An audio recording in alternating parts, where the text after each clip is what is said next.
When I think of all the incredible people who have committed to working towards creating healthy communities free of sexual violence, I can say it has been an absolute privilege and honor for me to work alongside so many. This includes board members, the CCASA management team, our extremely talented staff, community volunteers, and funders. Each and every one of them are passionate about and dedicated to addressing sexual abuse and sexual assault and working to change attitudes and behaviors around these crimes. We have a great team at CCASA, and I am so pleased and proud of what we have accomplished together, not only over the past year, but also for the past 19 years. This is not an easy field to work in. It is challenging emotionally, spiritually, and physically when you see individuals, families, and communities struggling to overcome this crime and its impacts. And yet, it is also incredibly rewarding when you see the resiliency of those impacted and searching for their own healing and understanding. Martin Luther King famously said that the arc of the moral universe is long, but it bends towards justice. I look forward to the next year of working together and toward creating equality, safety, educational opportunities, and change in our world around sexual violence.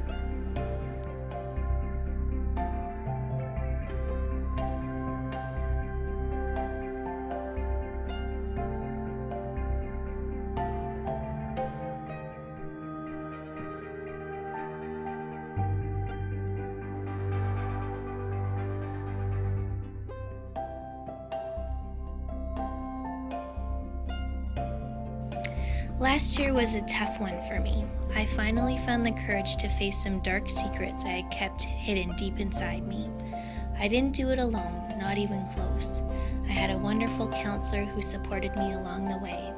I believe she was an answer to a prayer, and I consider her to be a special angel in my life. She taught me skills to feel strength in facing what I was battling.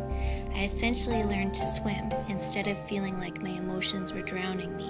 She guided me to forgiveness, mostly of myself. But one of the most significant moments for me was realizing the strength that I now feel by giving a voice to this thing I was so afraid of.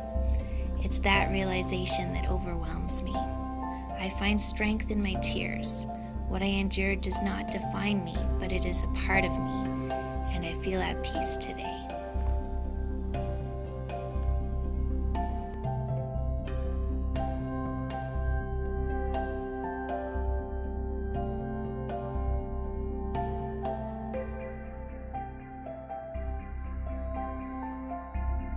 Thank you to everyone at CCASA for doing what you do. I tear up thinking of the good your counseling has done for me and the good you're doing for so many.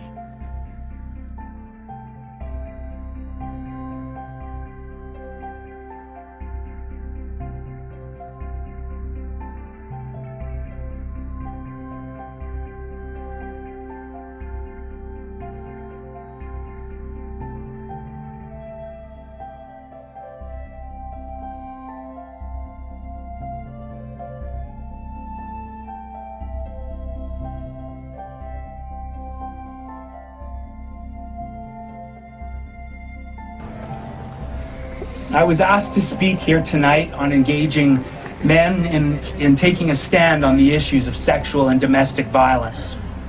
And I'd like to let you know why I'm here and why I do the work that I do. And it's because I know that the majority of men choose not to commit acts of violence against women. However, the reality is the majority of violent offenses committed against women are committed by men. And I believe that men need to step up and do more to change those numbers.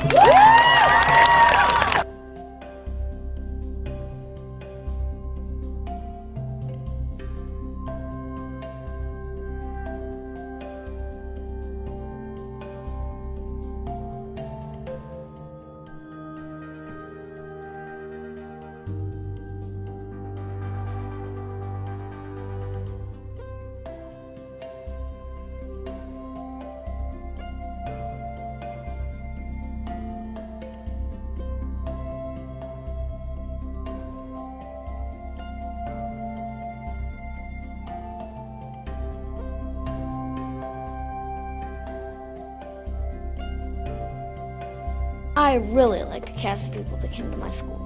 They were really nice. They taught me that my body belongs to me. And if someone makes me feel uncomfortable, then I can tell someone I trust.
I honestly don't know if I would have been able to safely move forward without the support.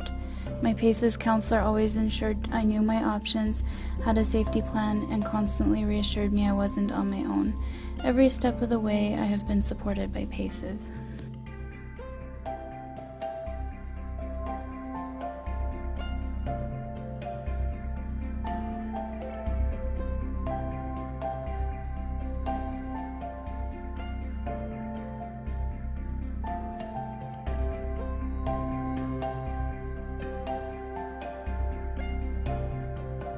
Having to go to the hospital after my sexual assault was terrifying for me, and I was so afraid to go. When I got there, I was directed to the SART team and found that they made me feel comfortable and supported. While I was there, I was given a hot drink and a bowl of soup.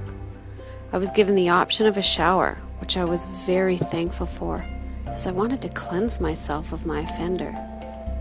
I was even given a change of clothes to wear, as the ones I came in were filled with memory from my assault. I'm in counseling now, and that is helping me heal.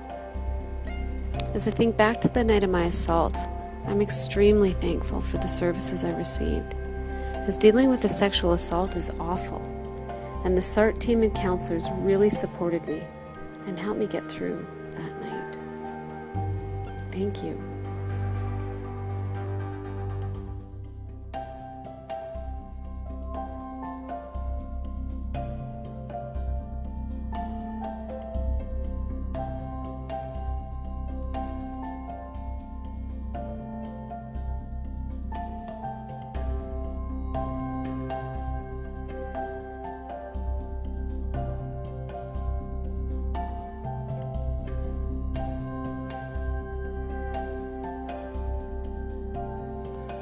I'm a very new volunteer and my part is relatively small, but being part of this organization nourishes me. I am so humbled by what I see around me, the tireless efforts of the counselors, educators, support staff, and volunteers. Everyone works so hard at offering support and education as they fight for an end to sexual violence. They support victims, survivors by way of counseling services. They go into schools to educate our youth about this very important and real subject. They are out in the community making their presence known. It's a service I wish wasn't needed, but I also know that sexual violence touches too many of us in one way or another. So I stand with them fighting for myself, for my nephew, for my niece, my mother and sister, my unborn children, for my friends, colleagues, and for strangers.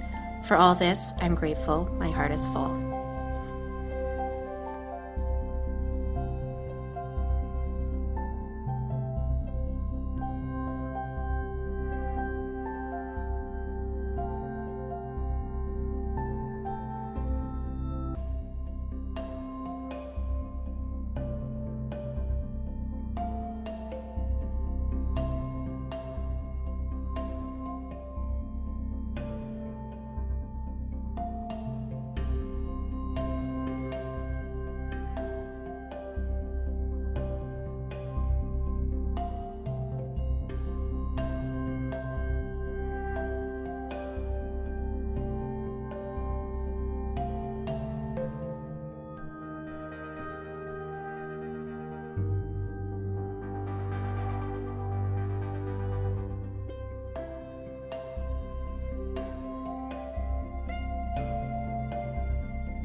CCASA's philosophy and mandate has always been that sexual violence needs to be addressed from both intervention and education prevention approaches and on individual, family, and community levels. It is critical that all aspects of society and communities take responsibility for making change and creating solutions to addressing this issue, which is still significantly underreported and underaddressed. Funders are a very important part of this. Having diverse funders reflects a buy-in and understanding that sexual violence is a complex issue that needs complex, multidimensional solutions. No one person, funder, community, or agency can make long-term change around sexual violence alone. Since the beginning, CCASA's goal has been to increase and diversify its funding base. Our long-term funders, the United Way of Calgary and Area and Family and Community Support Services of the City of Calgary, have funded our crisis and counseling programs and child sexual abuse prevention programs, respectively. In the 2000s, this diversity in funding grew from the local level to various provincial government ministries, including Solicitor General and Human Services. In 2013, we saw further expansion in the diversity of our funding support through the addition of Ministry of Health funds to sexual assault services across Alberta, as he recognized the significant demands and subsequent wait lists that sexual assault services were dealing with in their counseling programs. With this funding support came the recognition that child sexual abuse and sexual assault have tremendous impacts on the health system. I would like to thank all the organizations and ministries that have stepped up and had the courage to fund sexual abuse and sexual assault services. This has not always been a popular or comfortable funding choice, but we've had great leaders that see the connection of this crime to many other individual and social issues in our community.